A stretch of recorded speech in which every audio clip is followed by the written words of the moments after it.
আব্বাস ইবনে আব্দুল মুত্তালিবের বংশের সন্তান আমি। মাথা নোয়াতে পারি না, মাথা দিতে শিখেছি।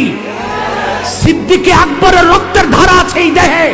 শাহ কারামত আলী জনপুরীর তাওয়াজ্জু, দোয়া, রক্ত আমার দেহে প্রবাহিত আছে।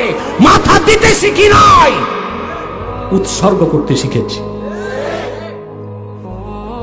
যদি আল্লাহর পক্ষ থেকে লেখা হয় হ্যান্ডকাপ, মেনে নিব।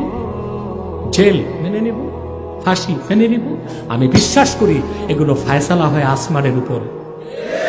সেজন্য আমি বিচলিত না, কারণ আমার তকদির আমি জানি না। আনা উফাউযু আমরি ইলাল্লাহ, ইন্নাল্লাহ বাসীরুম বিল ইবাদ। আমার আল্লাহ আমাকে দেখতেছেন, তিনি যা খুশি তা করবেন। তবে আমি খুব দুর্বল, তো আমি আল্লাহর কাছে কখনো পরীক্ষা